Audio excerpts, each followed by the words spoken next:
Welcome to Pick Yourself Up. I'm Assegid Habtewold, your host. Today, I have a special guest. Her name is Mashaal Ahmed. She is the former president of the DC chapter of Association for Talent Development. She's here to share with us her exciting experiences personally and professionally, and you're going to enjoy it. Mashaal, thank you very much for coming. Thanks for having me. I'm happy to be here. Thank you. Let's start our conversation. If you meet someone and you have only 1 minute, 60 seconds, how would you tell that person about who you are? So I would tell them about how in my work, I'm all about the potential of people and groups of people in organizations. So I'm a talent development professional in the DC area. I've worked in employee learning, performance, organizational development, diversity, equity, and inclusion, and other aspects of life working in an organization. It's my fourth career. So I've hustled through a few different lines of work, including data analytics, higher education, and career coaching. I'm also a musician. I'm a drummer for a DC indie rock band called Rosie Chima and What She Dreamed. And so that's a big part of my life as well in terms of being creative and seeing the potential of what a group of people can accomplish together. And then finally, I'm an immigrant. So, my family is Indian. I was born in the United Arab Emirates in the city of Sharjah, though I grew up in Abu Dhabi for about 8 years. From there, we moved to Canada, where I grew up in Toronto for about 4 years. And then from there, finally came to the States. I grew up in Southeast Texas for a long time in various small towns and ended up in Austin for school. And from there, I moved up here to the DC area, and I've been here ever since.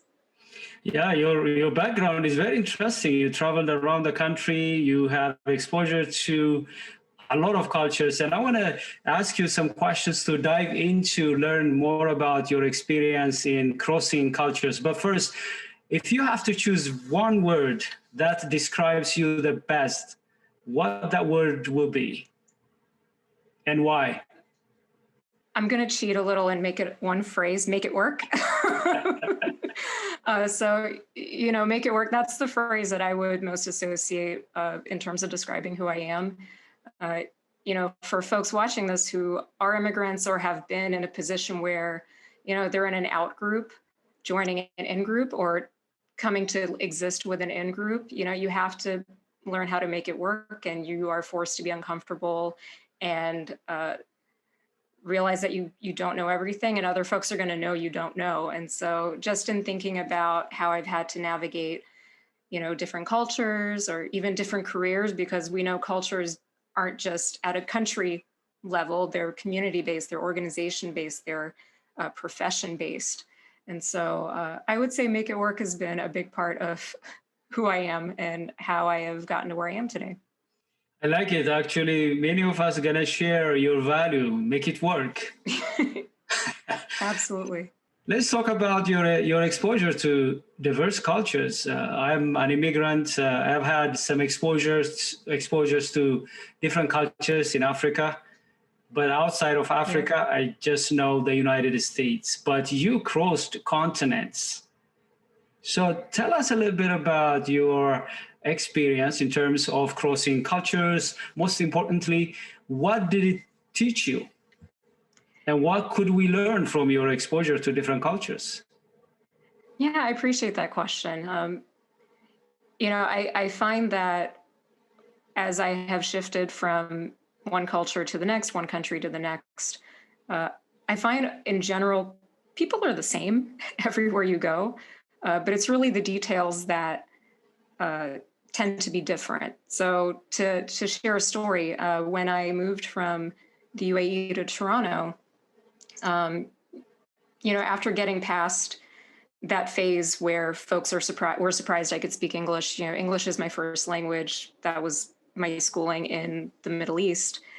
Just even in terms of physical interaction. So in the UAE, I grew up, very physically affectionate with my friends, hugging, kissing, all of that kind of stuff. And then moving to Toronto and, suddenly reaching out to kiss a friend and just being physically pushed away, say, that's not what we do here. So it's kind of those details there. Even I think about how when we moved to Canada, and everywhere we went as a kid, I thought this was going to be our forever home.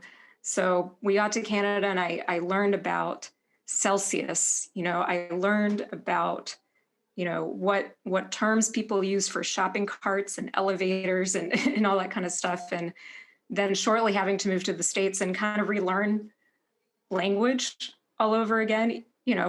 Folks speak English all over the world, but we have our different terms. So, I think those are a few sometimes funny ways that you kind of encounter that culture shock and that shift. And, I would say a darker side to coming into a culture is, if that culture expects you to assimilate, I think that brings out a dark side to, the immigrant experience or any experience when someone from an out group is coming into an in group, right? So, there is this expectation, right? There is this pressure growing up to assimilate with my new culture while also holding true to the culture I came from. And that's challenging, right? And they call this, right, being a third culture kid, right? You don't have roots; they float around. And I think about how as I've grown up, there are ways that I have assimilated, and there are ways in which I couldn't. I didn't know how. I didn't have the programming to assimilate in very specific ways, and so I think thinking about an experience as an immigrant, it's constantly being aware that there will be differences, and being aware that depending on who you are interacting with or what systems you are interacting with, those systems are either designed to welcome your differences or they are designed to force you to assimilate or maybe penalize you for not assimilating. And this transcends the immigrant experience, right? Anyone who doesn't have quite the right hair, quite the right skin color, quite the right physical ability. So, I'm just thinking about how our conversation really ties into diversity, equity, and inclusion. And, we're all different, and cultures are important. They have their place in society. They help folks organize and connect. And so I think that process of shifting country to country for me, and even within countries, shifting from community to community, has really taught me about the beauty of what a group of people who are different can accomplish together. Folks who seem the same are not the same. They have their different opinions and backgrounds and stories. And at the same time, thinking about what we can do on a personal level, on an organizational level, on a societal level, to ensure that whatever culture we may occupy, that it's welcoming. It's welcoming to all, and it's open to being flexible with what new skills or new characteristics that someone new might bring in. Thank you for sharing really the challenges that you have had, and also the opportunities that gave you being an immigrant traveling from one culture to another. Let's target two groups. One group, people like you and myself, immigrants, in terms of how can we overcome once we are in a new culture, how can we be successful? And also let's target to organizations and communities that receive others from other cultures. Like, what are the benefits for them? What is in it for them to embrace diversity than trying to assimilate others? So let's first talk about immigrants like you and myself. Can you tell me, what did you benefit because you've been exposed to different cultures, and what do you advise to people who are immigrants around the world? I would say a huge benefit of being an immigrant and having that experience is the empathy that, at least for me personally, right? No one immigrant can speak for all immigrants, but for me, I think it has helped me have empathy for folks who, whether or not they're immigrants, who feel different or maybe feel like they're at risk of being excluded because of who they are or how they look, or how they might present. And so I think having empathy has been a huge takeaway because, even within immigrant communities, right, we have our prejudices as well. Prejudice is not, it's a very equal opportunity practice to kind of judge others and perhaps make assumptions about who they are based on how they look or whatever it might be. So I think the empathy piece has been a big part of it. And, I think that's a lesson for us as immigrants too, right? A lot of times, I've thought about how I've been treated differently, or I've been excluded, or I've been made fun of, right? Thinking about being Indian and being asked about why are Indians weird in this way, or why do you smell like curry? There's the range of comments that you can get as a person of color, as an immigrant, as a woman. And at the same time, balancing that with the fact that as an immigrant, I have my own prejudices.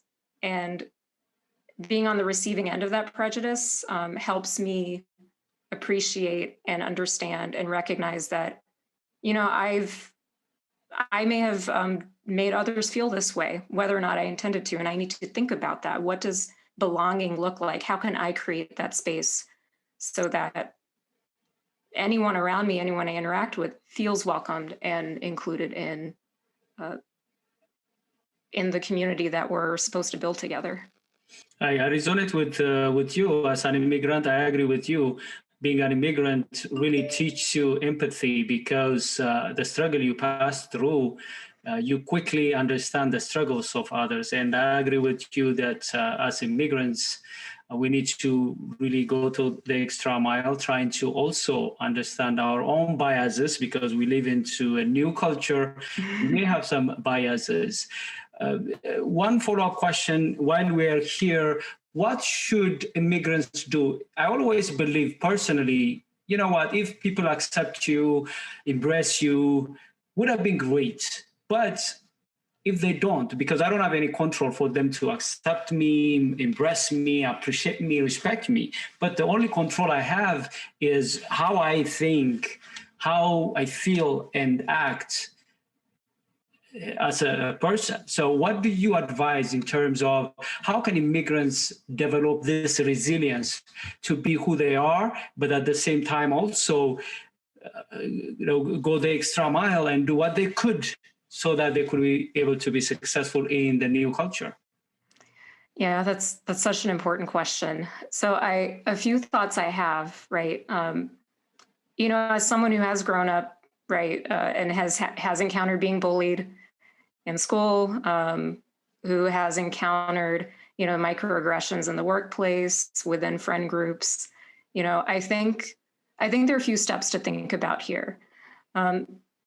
So it's true, we can't control how other folks are going to act and how they're going to behave around us. And so I think the first step is to acknowledge to ourselves and recognize that something has happened and it hurts. I think that immigrants tend to be called on to have a particular strength and resilience, and that's spot on. And a lot of us really need it to make it. And at the same time, sometimes we are asked to push down that hurt and push down that awareness that, something happened and it wasn't okay. So I think that's really important just for ourselves, just for our own personal / mental health needs. Just acknowledging, someone made this comment and they said, I smell like curry. That's actually not okay. And it's okay that I feel angry or sad or hurt or whatever it may be. So I think that's a really important step. And then from there, I think in terms of navigating within a culture where you will encounter folks who say insensitive things, who engage in microaggressive behavior, finding your support system, whether it is a friend group in person, whether it's family, whether it's online. The immigrant experience can be very lonely. Even for those of us who came with families, right? I went to Canada with my parents and my elder sister. There were 4 of us. And, while we were a family unit, each one of us was we're really going through different experiences because of who we are, who we were. My sister was a teenager in high school in Canada. I was younger than that. My mother was a physician, and a woman and Muslim and Indian. And my father was, they're still here. My father is, also Indian, Muslim, darker skin, which I'm sure he doesn't appreciate me talking about, but right. Each of them went through their own different challenges and struggles and experiences. And I was a kid, I did not really learn the extent. I probably still don't appreciate fully what their struggles were. And then coming to the States, right? We left my sister to finish school in Canada. So our family, has not always been one complete unit. And so leaving her. And so, this idea of understanding that you're going to need a support system and to find it where you can. And it may not be your friends, it may not be your family, it may be some online support group. There are so many groups out there now that you can engage with. I think about when I used to work with international students and they would come to the States to study and intern, and just that community of being with each other. And even though not everyone was going through exactly the same thing, you at least didn't feel as alone. So I would say those are a couple of major tips. Thank you. Thank you. Let's quickly take a break and we'll come back. Stay tuned and we'll be back and we'll continue our conversation. Our fight against coronavirus isn't over. Let's wear face masks in public, stay 6 feet or more from others, follow state and local guidelines, and wash our hands frequently. Let's move forward together. Learn more at coronavirus.gov. Welcome back. This is Pick Yourself Up. I'm your host. Today in our studio, we have Mashaal Ahmed. She is the president of the DC Metro chapter, ATD, Association for Talent Development. We've been talking about her personal experience as an immigrant. We'll continue to talk about more when it comes to inclusion, diversity. She was mentioning that. Mashaal, we were talking about what immigrants should do from their side in terms of how to survive, even thrive in an environment, even if it is hostile or difficult to express who they are. We were talking about what they could do to overcome that and even thrive in a new culture. Now let's talk about from the host side, organizations and communities that are welcoming immigrants. What are the reasons why they should rather embrace diversity, differences, than trying to assimilate people? Or what's the business case for these organizations and communities to appreciate, even try their best to create inclusive atmosphere? That's a great question. Businesses and organizations have not only a strategic, but a moral imperative to embrace inclusion and belonging. So you'll hear folks talk about diversity, equity, and inclusion, and I'm sure there's another word that's been pulled into there, and belonging, because they all matter, right? Businesses are serving an increasingly diversifying population. The marketplace is full of consumers who are just becoming increasingly more diverse as time goes on. And so in order to successfully serve that customer base, you're going to need folks on your team who look like those customers, who represent them. And that includes immigrants. So it's really critical that organizations think hard and strategically about what steps to take beyond just saying that, yes, we welcome difference. To give you a quick example, with the Association for Talent Development, our chapter last summer, we worked really hard and thought a lot about what was happening around the Black Lives Matter movement, around the conversation around racial injustice and systemic racism. And so we made a commitment, and we're working on steps to live that commitment out, that not only do we want to be welcoming to folks, we want to break down barriers to welcoming diverse chapter members. We want to think critically about even our financial relationships. Are we spending our money in ways that promote inclusion and build access for all communities, or is it actually creating a barrier and taking money away? And so, moving beyond performative actions and saying in nice words, yes, we are inclusive, but actually acting on that and working to bring in diverse employees and lifting them up through the ranks into upper management and executive roles. And I'm glad I'm also a member of ATD, so I'm glad to know that the leadership is doing something about equity, diversity, and inclusion. Actually, I don't remember October or November magazine, it was dedicated for diversity and inclusion, and that's really great. Let me interject something here.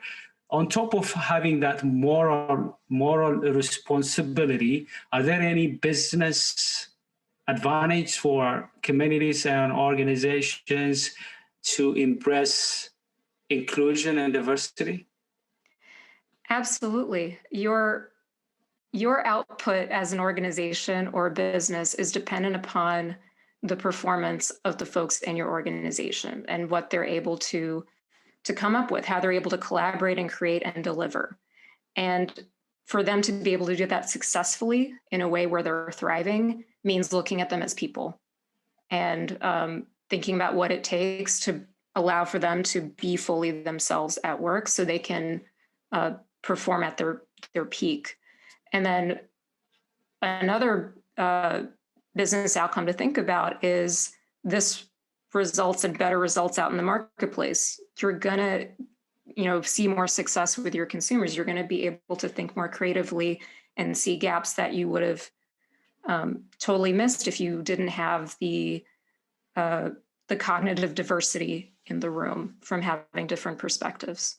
I completely agree. The research actually backs that up. The more diverse your people are, the more creative, innovative they become, which means you have different perspectives. You could be able to see opportunities you wouldn't unless you have a diverse team of people. Actually, one data shows that organizations that are inclusive and diverse, they out-earn others who are not by 1/3.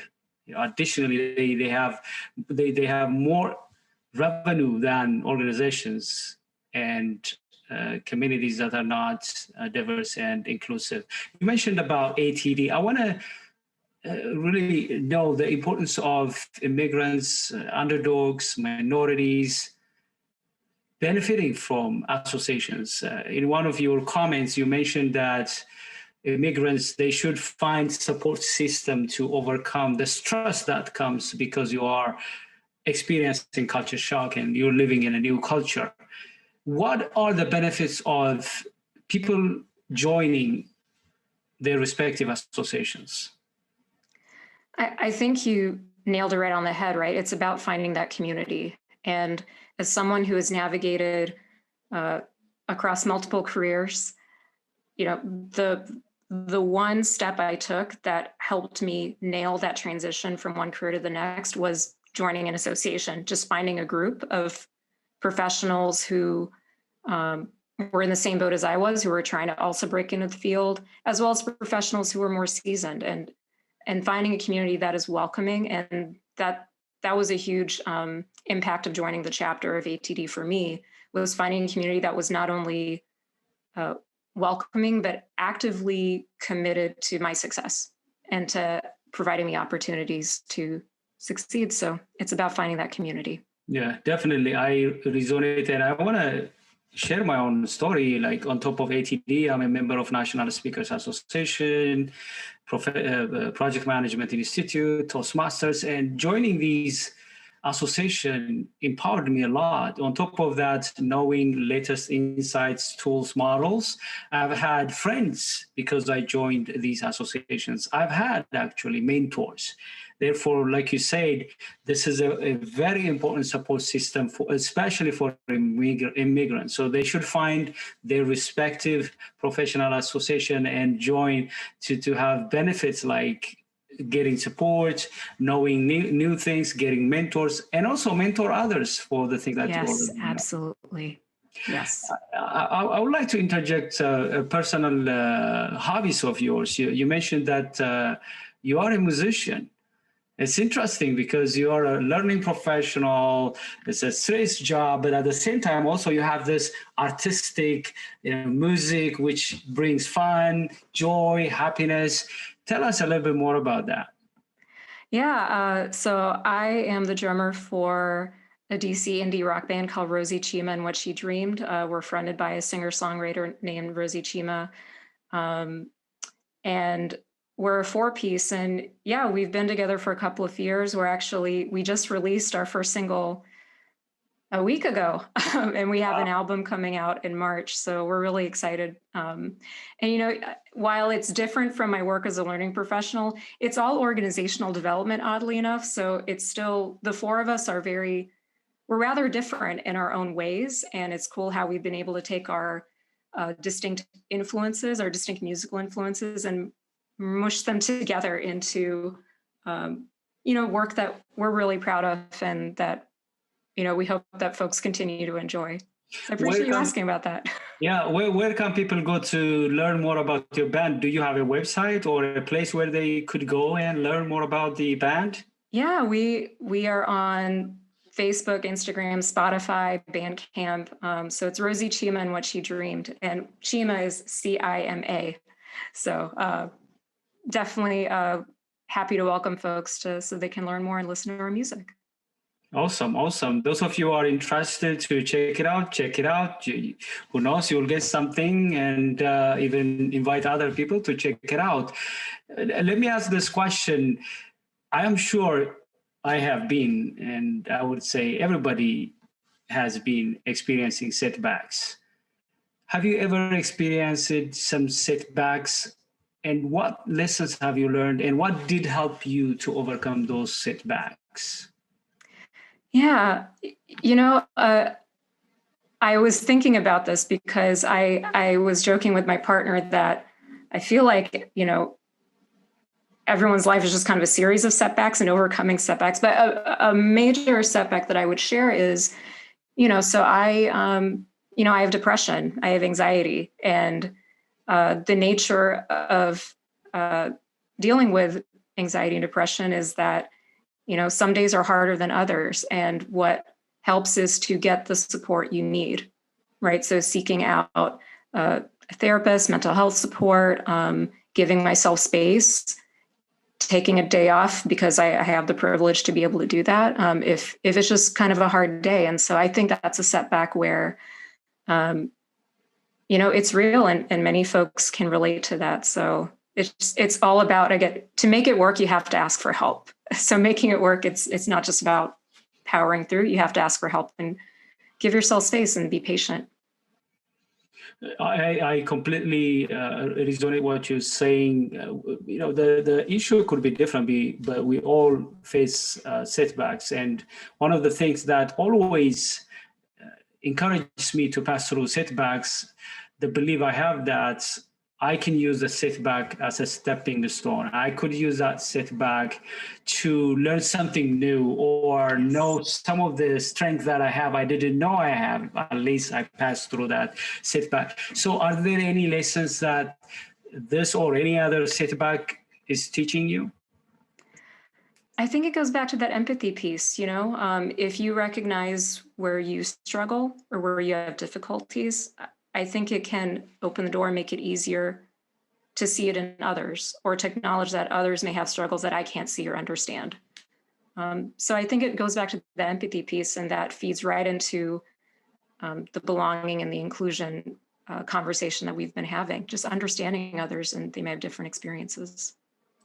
If people would like to reach out to you for question, or if they see that you have something in common, how do they be able to reach out to you? Come find me on LinkedIn. That's where we all are, right?